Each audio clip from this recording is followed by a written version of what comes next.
kind of stuff. All of that stuff has got to be trashed.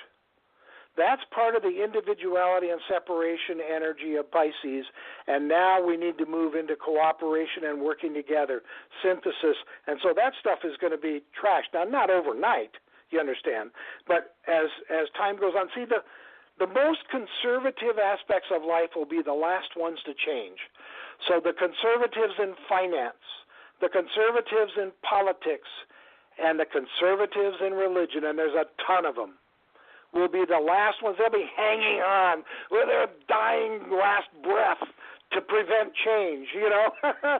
Well, they can do that all they want, but it's not going to prevent it. Change is on its way. It's here. You look at the younger people that are coming in. They know all about what needs to happen. They can't wait for change. You know, those are the progressive, young, Aquarian. Every age, people are born into the world that are there for that age. They're the right people at the right time. I'll give you an example. People are worried about the Antichrist coming. Well, how will I know if he's the Antichrist, you know, and all that? We got to be really careful. Well, I have some good news according to the Ageless Wisdom. Good news for your listeners that happen to be Christian or are worried about the Antichrist. The Antichrist for our time has come and gone. And if you think about it, you'll know exactly who it was, because he did everything that St. John's Book of Revelation said. He was incredibly evil. He killed millions and millions of people. He fooled people for decades into thinking he was going to create this perfect Aryan society, the perfect world, and he was incredibly evil. It was Hitler. Hitler was the Antichrist for our time.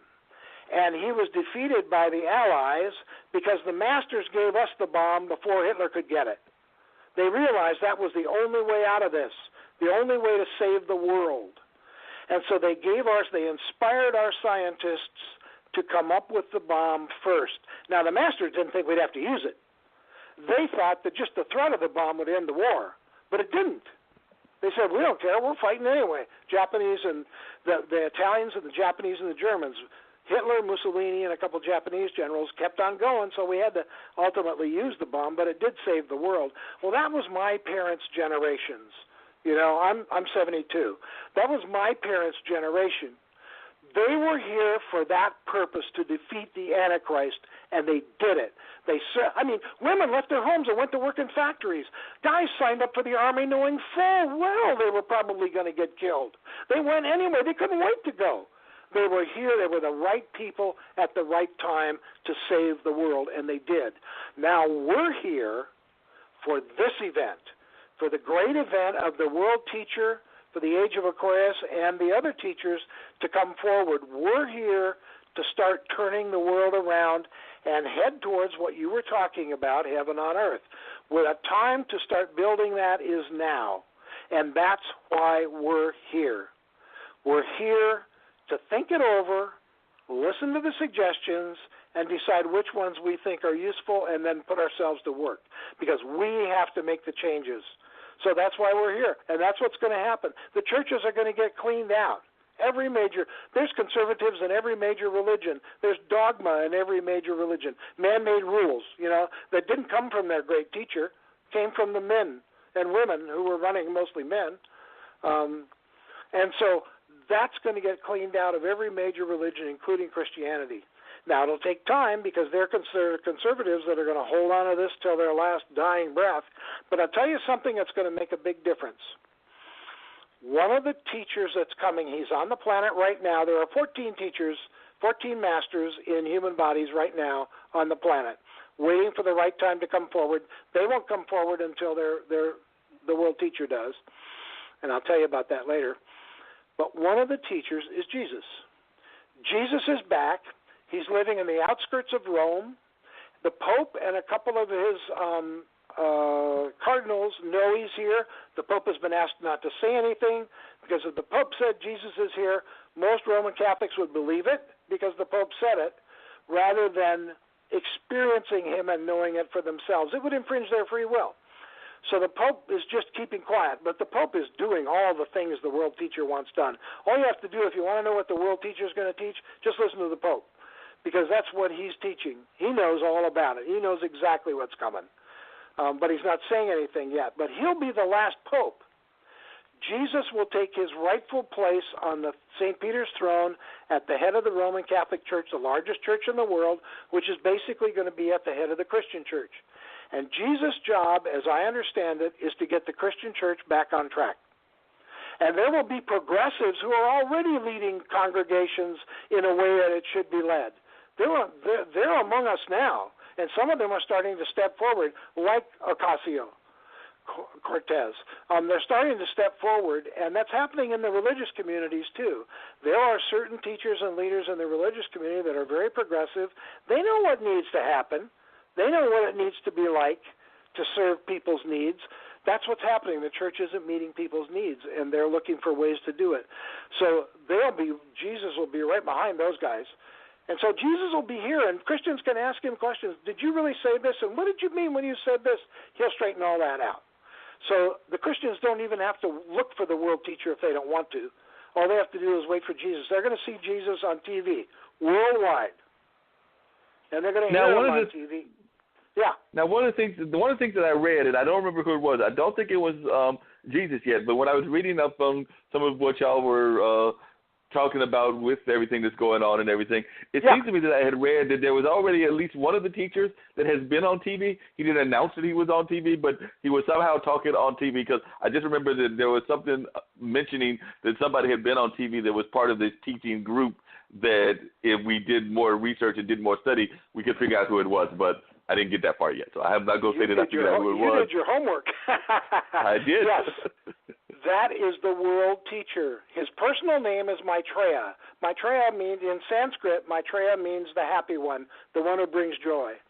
And he is the world teacher. He's in a human body. He's in a male body, physical body. He's been interviewing on networks around the world, but here's the thing. He's been interviewing as an ordinary man. And he's interviewed on a couple U.S. networks. I haven't seen any of his interviews.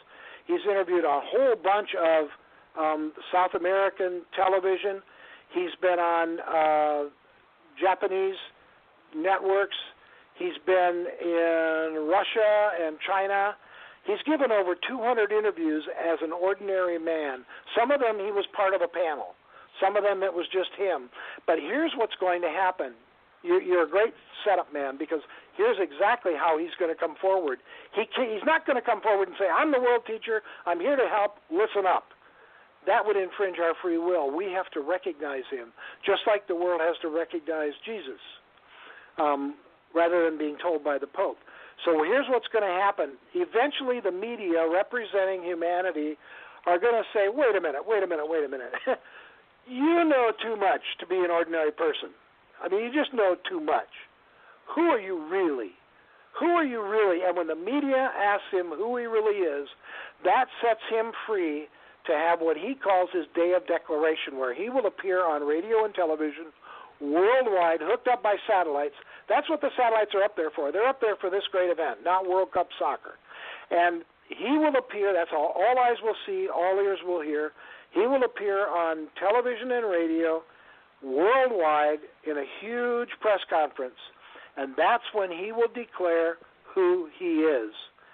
And he will talk for nobody knows how long, 15, 25, 35, 45 minutes, and he's going to talk. We know a few things he's going to talk about. He's going to talk about the need for freedom, the need for justice, the need for how we are all brothers and sisters. Humanity is a brotherhood and sisterhood of people.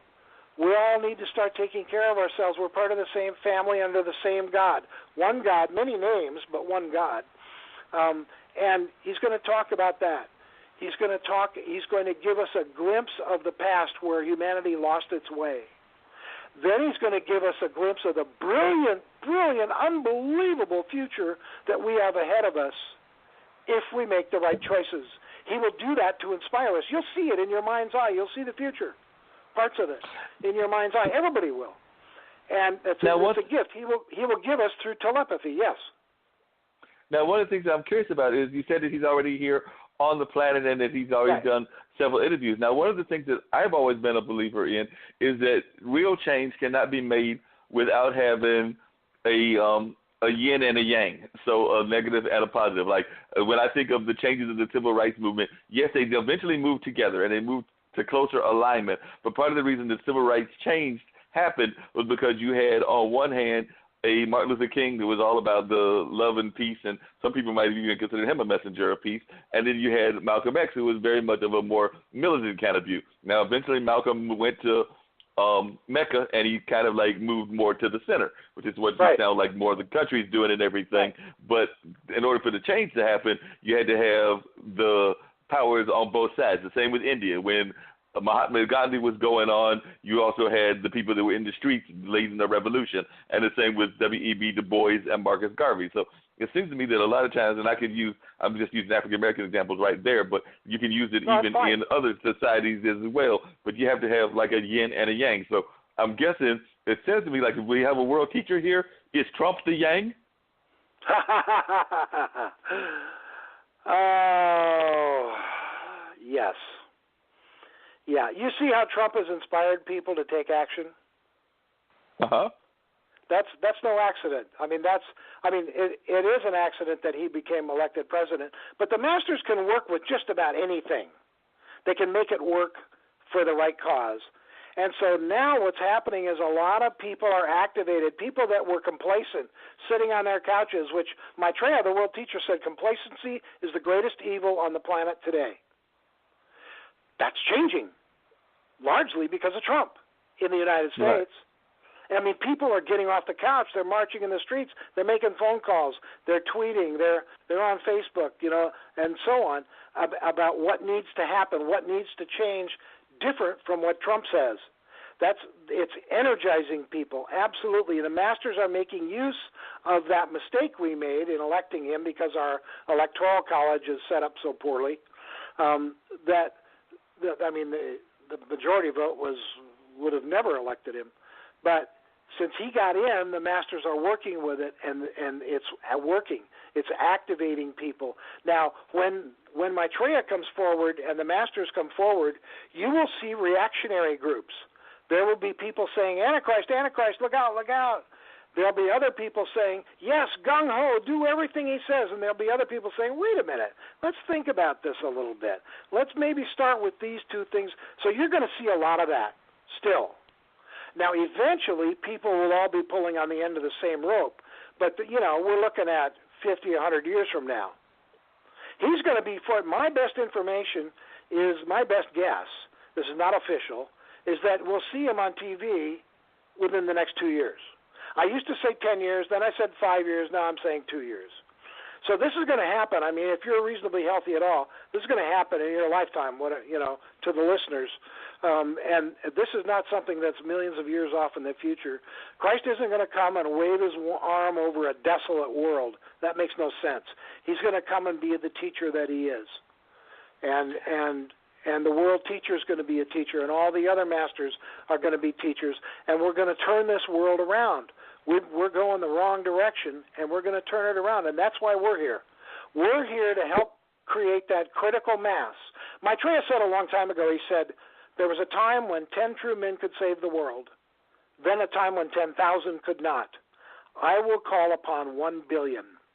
So Benjamin Creme, before he passed away, a couple of years before he passed away, he asked his master, does Maitreya have his billion yet? And his master said, there are almost 2 billion people who will respond when Maitreya comes forward. And that's the critical mass that Maitreya and the masters need to get us to start turning this world around. So there are at least 2 billion people who are going to start following his suggestions, or at least a few of his suggestions, right from the get-go. And the others, a lot of them are going to fight it. A lot of them are going to be, I don't know, I'm up in the air. I'm going to watch and see what happens. So it'll be, there'll be a mixture still. Because one of the things that we've seen in society now, and I'm wondering if this part of the teachings that he's putting out there and everything, is that there seems to be a push toward more of not so much against Christianity, but toward Eastern religion. Like you have so many people these days practicing yoga as a way of meditation and as a way of getting more in tune with themselves. Is this part of the Aquarius energy that we are seeing coming into light? Because whenever you go out there, you're seeing more and more people that are doing more exercise and doing more yoga stuff. And I think, I could be wrong, don't know the exact figures, but it also seems that we're having more people that